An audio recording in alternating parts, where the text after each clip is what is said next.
So I was out on the practice field here in Nashville today, and I have a big 49ers update for you. This one is significant.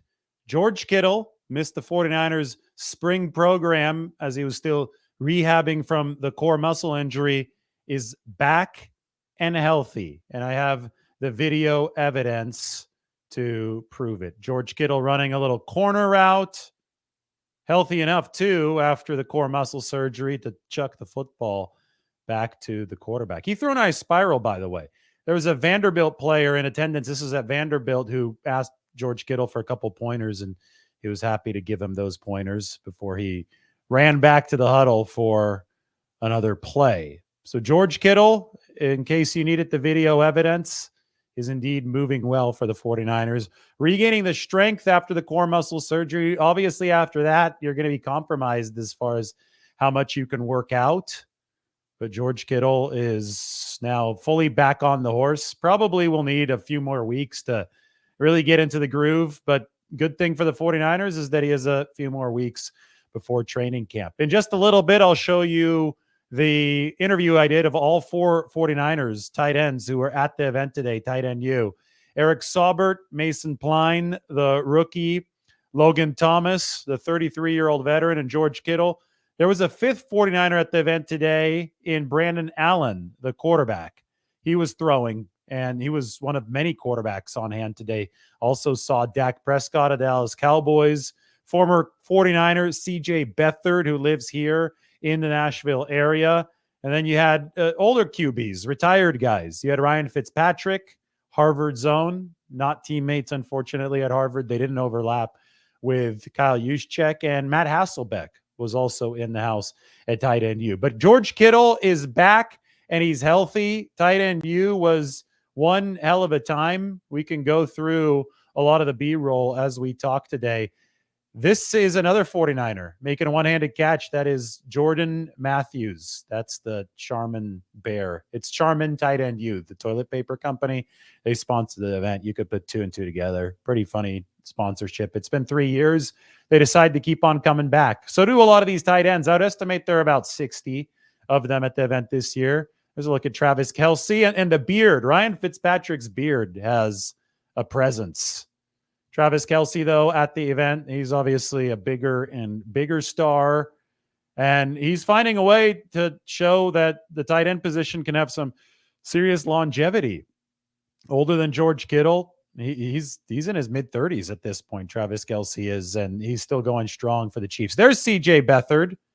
They really were focusing on the nuances of the pass game today, route running. I'm going to show you some clinic teach tape from Greg Olsen in a little bit. Also, Dak Prescott, the quarterback, spoke. All the QBs actually spoke today about the importance of being on the same page with the small nuances when it comes to tight ends and route running so that the quarterbacks can trust them. So you saw these players. I mean, there's Dak Prescott. You saw this elite lab mentality. Guys were in the lab today. They're making sure the details were nailed down. Now, I showed you the goodie bags that guys got for tight end U yesterday. And obviously those goodie bags were expensive and extensive. The sponsors probably came through, though, to cut down on the price of some of the goodie bags. But this is a first-class event. This is an event where the players, they show up and they get their money's worth in all these goodie bag items. They had a speaker that floats in the water that's waterproof. That was cool. Also cowboy boots for everybody. But on top of that, they leave with a lot of knowledge and a lot of technical know-how. And when you listen to Greg Olsen for a few hours, when you listen to Dallas Clark, the former Colts tight end for a few hours, who was at this event as well. He came in 2021 and was a guest speaker. They like Dallas Clark so much that they just made him one of the camp instructors. When you listen to guys like that, and obviously George Kittle has a wealth of knowledge as well. Evan Ingram of Jacksonville spoke. When you have all these wealths of knowledge at the same event, Travis Kelce is one of them. That means that young guys are going to get better. And that was one of the things that really stood out to me, is how much the young guys valued this. And the 49ers have old and young guys alike. Have a listen to this interview with the 49ers tight ends that I was able to conduct here at Tight End U. 49ers update, because I was just able to interview the 4 49ers representatives here at Tight End U all at once. Obviously, George Kittle is going to enter the shot, but the new signee Eric Saubert, the new signee Logan Thomas, and the undrafted free agent Mason Pline all joined the show. Logan, I'll start with you. I thought that there was a big emphasis today from the quarterbacks on kind of making sure that tight ends and quarterbacks are on the same page in the pass game. I know you used to play QB. How beneficial is that when the nuances are kind of studied and worked on the way that they were today? Yeah, it's definitely great to hear from them and what they see. Coming from that position, I kind of got a little bit of a feel for it, but the big thing we really took from it was timing. Like, be on their timing, be where they want us to be at that time. And when we're there, we can be their best friend. Mason, you have such an interesting story. You played 3 years of college basketball before you set foot on a college football field. So obviously, I think your talent right now, that has to be a lot of new information, right? How valuable was it to be out here and learning from greats like Dallas Clark and obviously your own teammate George and all these guys? Yeah, I mean, there's an abundance of information. I've heard a lot of things in the meetings today. I've been hearing for the first time. So just taking as much in as I can, writing notes and just processing it as much as I can without, overloading and then, throwing stuff away and forgetting stuff. So just, bring stuff from the classroom to the field as much as I can. So, Eric, you have a cool story in that you went in the same year of the draft as George Kittle and the same round, the fifth round. How cool is it to be able to play with him now? And what kind of experience have you had with the 49ers so far? There he is. Here he is. No, it's been great. We obviously connected at that time around Combine, got to know him, we stayed in touch. So to be able to play with him now and learn from him, firsthand, it's been cool. It's been great. So. George, how do you feel about your new tight end room with the 49ers? What's really fun is I thought I was just going to be the oldest guy in there, and then we brought in another 8-year guy, and then we brought in an 11-year guy, and it's fun to have vets in the room that are leading, because then the gap is our next oldest guy is a 3rd-year guy, and so to bring along a rookie, 2 second-year guys, and a 3rd-year guy, and have them learn from guys who have played the game the right way, played at a high level, but I want to reinforce they played the game the right way. A lot of effort, hasn't always been pretty, but they've been very consistent. And so to have a group of vets like that in a tight end room means a lot. And it just means that there's a lot of guys that you can rely on. All right, thanks guys. We'll see you at training camp next month. Sounds good. If you're lucky, I'm gonna get rid of your pass. So some really interesting changes All to right. the 49ers. George Kittle Charlie might be getting rid of my credential, so I might not be at 49ers training camp. You heard it from him first there at the very end. You can watch the rest of that video. It's already up on the channel. I kept on talking a little bit more from the field at Tight End U, but I figured that since I'm here live, you can listen to me here. What I said, unless if you don't want to waste your time and go watch that, I'm sure that most of you will want to, though. I would hope so. But what I said is the 49ers have a really interesting tight end room situation. We didn't see Braden Willis. We didn't see Cam Latu today. But surrounding George Kittle, they're older guys, and he was explaining it there at the very end. I mean, he thought he was going to be the elder statesman of that tight end room. He has been for quite some time here in the past, entering year 8 of his NFL career. Kittle's been with the Niners as long as I've been covering them, but he's not going to be the elder statesman. In fact, he got Eric Saubert, who's his age, was drafted in 2017 in the very same round. And he's got an older guy in Logan Thomas, who you saw in that interview. Thomas is a 33-year-old tight end who actually entered the league as a quarterback out of Virginia Tech. And so much of what happened today was focused on how quarterbacks can get along with tight ends and all receivers in general. But obviously today was focused on that tight end position. It was about the nuances. It was about making sure that you're doing stuff correctly on a detail level so that quarterbacks can trust you, because quarterbacks, they have scar tissue too. That's, I think it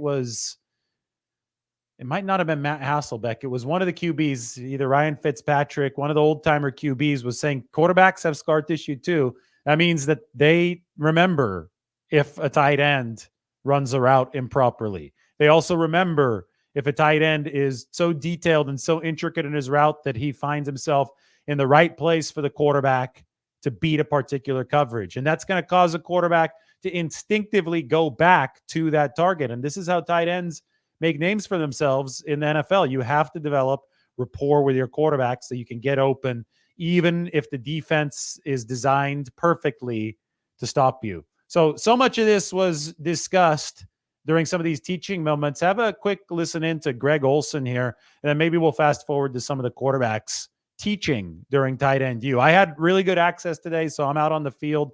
I was able to basically huddle up with the guys, get some video, and I think that this is going to teach you a little bit more about how insanely particular success at the NFL level is. I mean, you have to be really on top of your P's and Q's to be good at this level of football. And I think that listening to Greg Olson here will help illuminate that. With that, you can play in this league if you can get open. The really good guys get open when it's not the right defense, when it's not the perfect play call for the perfect coverage. Guys that can get themselves open, both physically and also cerebrally, understanding where the coverage is, leverage is, zone, man, all the things that we've tried to introduce today, both in the classroom and now implementing in stages here on the field. If you have to be created open from a play caller, it gets hard to get a lot of production. You'll get your couple nakeds, you'll catch a couple pop seam passes.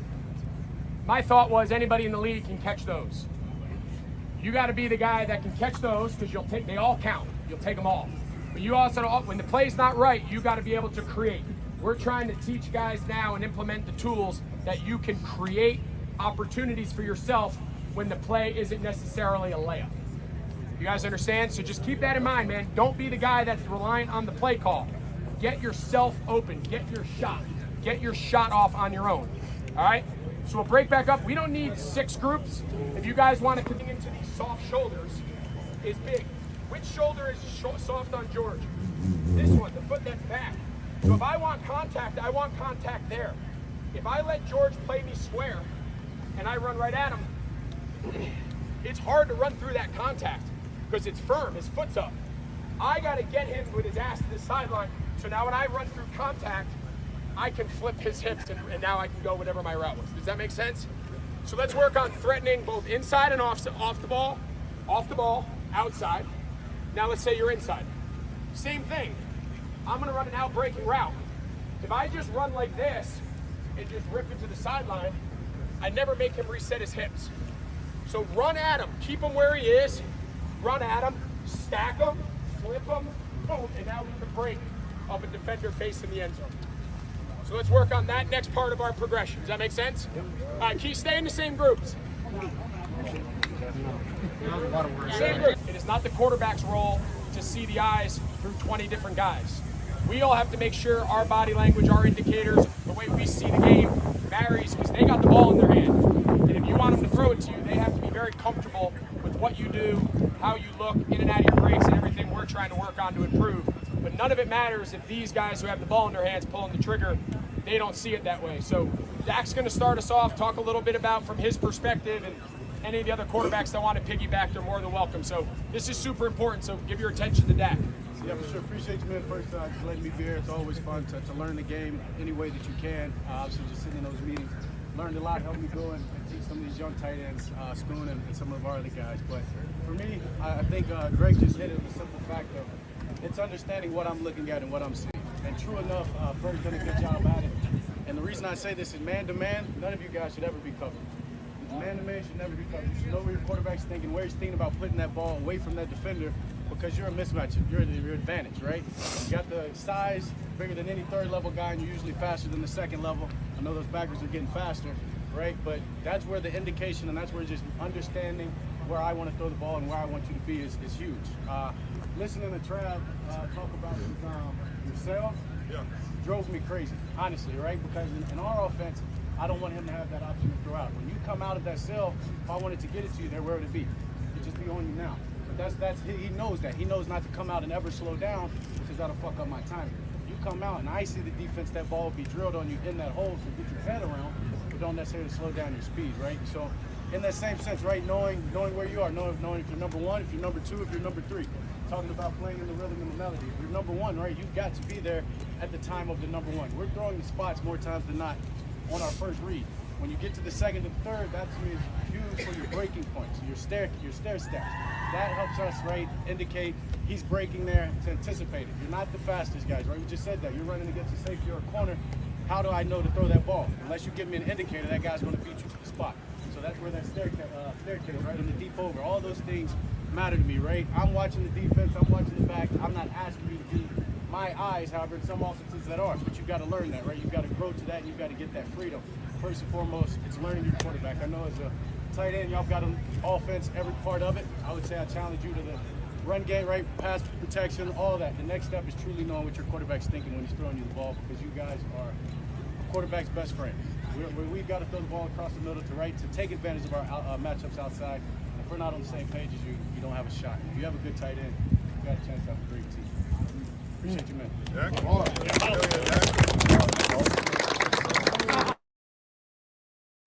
So that was Dak Prescott. We're going to get to a couple other quarterbacks here in a little bit, but last year or 2 years ago, I wasn't at the event last year. I was in Africa during Tight End U last season, but 2 years ago, Josh Allen was there. It's gotten more and more technically intricate each season. It's turned, they call it Tight End University, so we could say they got their undergrad degree in 2021 and 2022, and I would say here by 2024, this is dissertation level stuff. I mean, they're getting very, very detailed with the instruction at Tight End U. Dak, I thought, spoke really, really well of the tight end quarterback connection, saying that tight ends are quarterback's best friend, not just because of their ability to get open in the pass game, and also their ability to get open because they're facing vulnerabilities in the defense. You heard Dak say, you're going to be bigger than the guys on the third level, so you're going to be bigger than DBs, and you're going to be faster than guys on the second level, so faster than linebackers. So that's obviously an exploitable part of the defense through the pass game. Everybody gets that, but there's also the run blocking component, and that's what makes tight ends so special. They used to be just glorified offensive linemen, right? But now they're glorified offensive linemen and glorified receivers, and anybody that can run both of those things, well, that's what makes a tight end special. And that's every single offense. George Kittle mentioned this during his interview today. Every single offense in the NFL that has some level of really good success is now using that tight end position extensively, especially the 49ers. And you saw the content I put up there when I interviewed the 49ers at Tight End U today. Well, the 49ers also had their quarterback, Brandon Allen, at Tight End U. So I'm going to go ahead and continue playing the tight end quarterback connection, because when I was in on this huddle on that field at Vanderbilt today, I was just soaking up this information. It was really eye-opening. This is why I love covering the sport, because I love sitting there. I love learning. I love hearing from the best in the world. And that's what this event was all about, the best in the world, crafting their game to try to take it up to another level. When the QBs spoke today, all those tight ends were very, very raptly listening. So we're going to take it now to the rest of the QB conversations with the tight ends in the huddle on that field at Vanderbilt. Bald under this hat, okay, if you don't recognize me.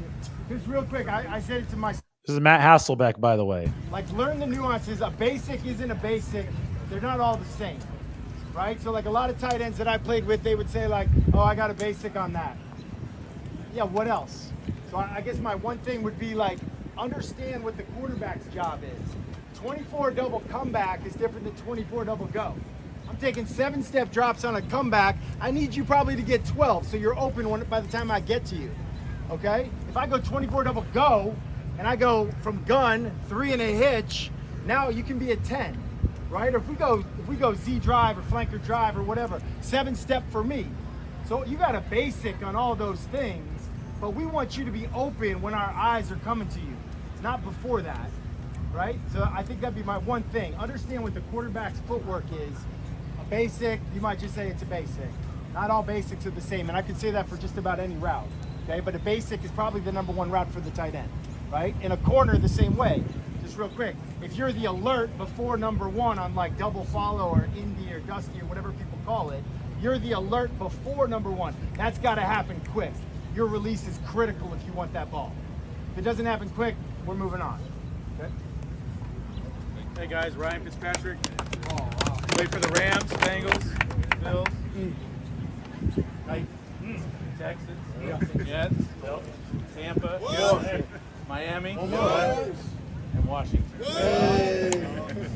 I'll give you three quick things I think is really important, especially for tight ends. Number one is know who you are as a player. And the sooner you figure that out, the sooner you can carve a role on your team, the sooner you can carve a role and a reputation in the league, and the longer you last. Then you end up looking back and you're in year 8, year 9, year 10. But that's the most important thing, I think, for a tight end, to understand what kind of player you are and be the best at that. Whether it's being a pass catcher, whether it's being a quarterback's best friend, whether it's being the guy that can block, understand protections, be the best at what you're best at, and you'll carve a role in this league for a long time. Number 2, and I was talking to Greg about this in the hallway, quarterbacks, just like you guys, we develop scar tissue. So if I'm expecting you on the backside to be open on a route, and 3 times in a row in practice, you get jammed at the line, you fall down, you end up breaking out when I think you're breaking in, you're not going to see the ball. You're not even going to get the quarterback to look over there. So we develop scars as quarterback for you guys. It's being right all the time and working at it. And then number 3 is a real simple one. Working with the quarterback after practice, whether it's something silly, chips and flats, whether it's red zone routes, ball placement on some of that stuff in the back of the end zone, that goes a long way because that gets stuck in our mind. We get comfortable throwing to you guys down there, especially getting that extra work after practice and just doing a thing here or there, even when you're dead in training camp, take it to the red zone, save your legs, but work on where that ball is going to be. That's a big thing for quarterbacks too, because it sticks in our mind. Sir. I've got one thing real quick. I think the better understanding you have of coverage, the better you'll be as a player. I speak for Evan because Evan's tight end with me at Jacksonville. He's, after practice, after meeting time, he's in there with me and Trevor majority of the time, trying to figure out what Trev sees and what he sees in coverages and whatnot. I mean, we were running sail routes over there, and the sail route is run 3 different ways based on the coverage. Man is different than cover 2, is different than cover 3.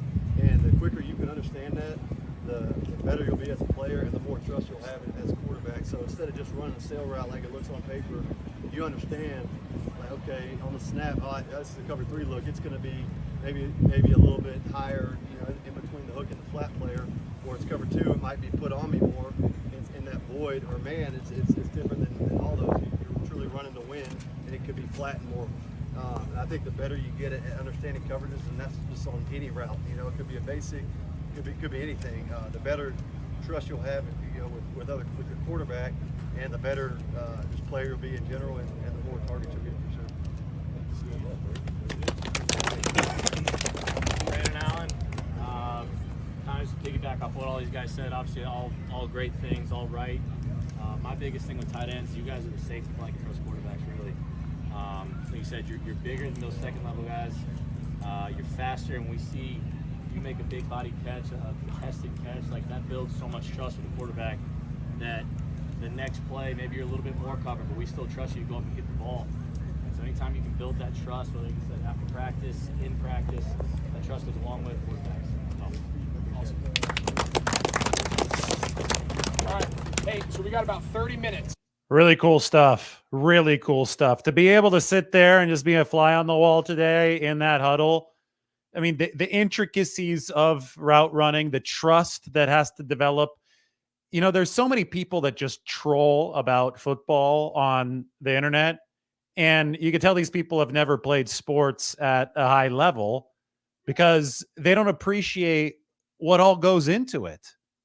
And if you appreciate and know, first off, if you know what all goes into it, if you're knowledgeable about the game, and B, by extension, if you appreciate it, well, then you're going to treat this material a whole lot more delicately and a whole lot more intelligently than the yelling match that we just see on the internet right now. There's not a smart conversation in general about football, which is a very, very intelligent sport. You can see the amount of strategy that goes into every individual movement, right? I mean, these guys are dissecting the smallest things, and that's what tight end U is about. I think that's why the 49ers are so lucky to have George Kittle, because he's an absolute technician on top of the fact that he's obviously a really good athlete. And the 49ers tight ends coach is Brian Fleury. Fleury is a former college quarterback at Towson University. There's a reason why Kyle Shanahan inserted somebody with a QB background into the tight end coach role. And that's because he wants to make sure that the tight ends are operating, they're moving on the field, they're cutting, they're running their routes with a quarterback's mentality.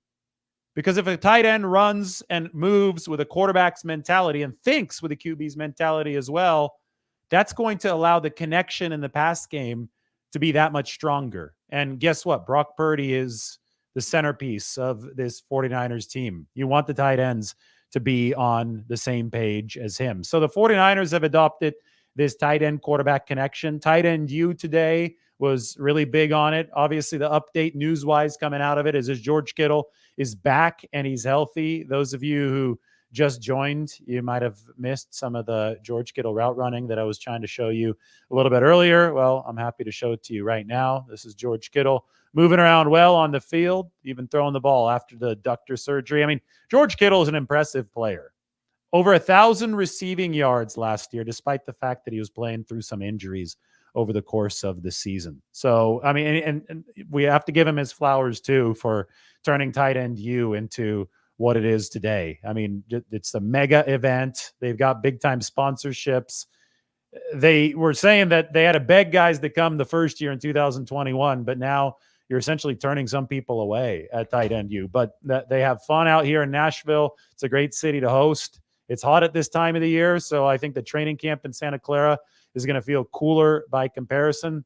But the 49ers now are looking at 2 more years of George Kittle under contract, and I would think that's a guy that you want to keep around beyond that. The Kansas City Chiefs keep on rostering Travis Kelce with more extensions. I mean, I think he's signed 2 over the time since George Kittle has signed his contract in 2020. So there's every reason for the 49ers to keep Kittle around. Really, really good player. Best in the game when it comes to both blocking and running those routes. Was just a key member of this team in the playoffs. And then he was fighting through those 3 injuries at the end of the season. So he is back now from the core muscle injury, the shoulder, which he hurt in the Super Bowl. I think he's 100% healed from, and George is going to be taking that field now in training camp about 5 weeks from now. I may or may not be there to see it. Hopefully George doesn't have my credential yanked, as he was joking, but it's going to be fascinating to see him back in the fold because he was playing at an extremely high level, even though he was hurt last year. I think that the Brock Purdy connection with George Kittle is very real. Mike just let me know that we are 10 subscribers away from 73,000. So Mike wants to hit it live. He wants to hit the 73,000 mark live. So if you're watching this, you're not getting this kind of content from any other 49ers channel. This is the best one that there is. I don't think that's particularly debatable, but you just saw a lot of behind the scenes stuff from the actual huddle at tight end U, where I've been invited the past 3 years. And we are 10 away from 73,000. We're going to be at 74,000 really quick. We'll be at 75,000 really quickly after that, but I would really like to hit 73,000 on the show today. Every 1,000 or so, I'll bring it up because every 1,000 is a cool milestone. I just think it's going to really speed up once we start training camp. Right now, I think we're picking up like 1,000 a month, but once training camp hits, let's shoot this out into the stratosphere. Let's get to 100K. Let's get that YouTube plaque. We can hang it up on the wall right behind me. By the way, you can watch these shows in full glorious 1080p now. I'm not sure if you've noticed that the quality video-wise has gone up, but as we hit 73, nice big milestone, technically, you can now operate and view in 1080p full HD. Well, we have 8 to go, Mike says. So 2 of you have subscribed. A few more have to do that.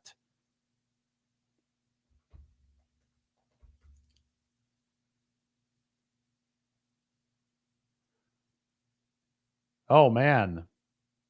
So we have an update, and obviously this is one that it's going to bring a little bit more of a somber tone, but the news is that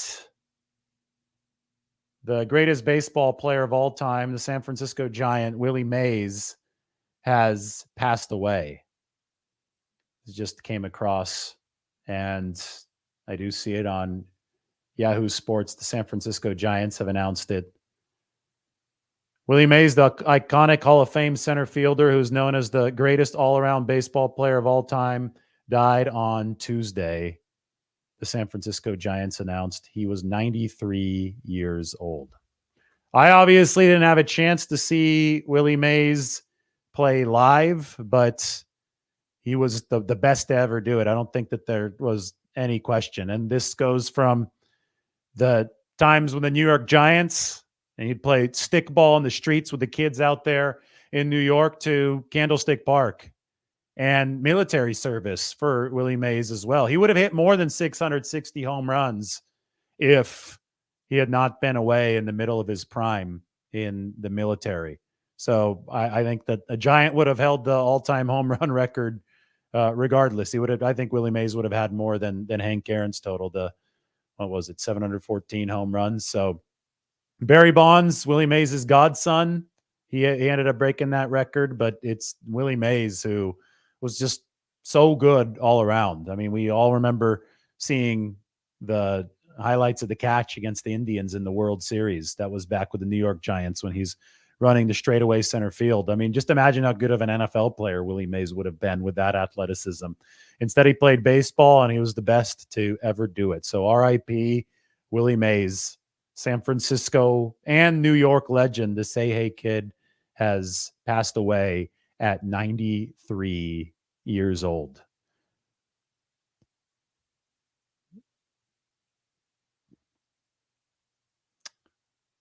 That is sad news. And on that, I don't think I should continue the show at this point. I think, Willie Mays deserves our respect. Willie Mays, again, the greatest to ever do it. This hits the Bay Area sports scene. The greatest athlete ever in Bay Area history. The best in baseball history is Willie Mays. So on that note, we'll wrap up the show. I just got the news. I wasn't expecting this as I was running the show on Tight End U and giving you guys the update on George Kittle. But you can always rewind. You can go through all of the content that I've brought you over the past 33 minutes. But I think it's just right now that we wrap this thing up and move forward. All right. R.I.P. Willie Mays. Thoughts, prayers out to his family. And obviously, there are a lot of people who were very connected to what he did in the baseball field and in the community in the Bay Area and even back in New York. I'm sure that we have people who have memories from back there. So this one is for Willie Mays. We'll talk to you all soon.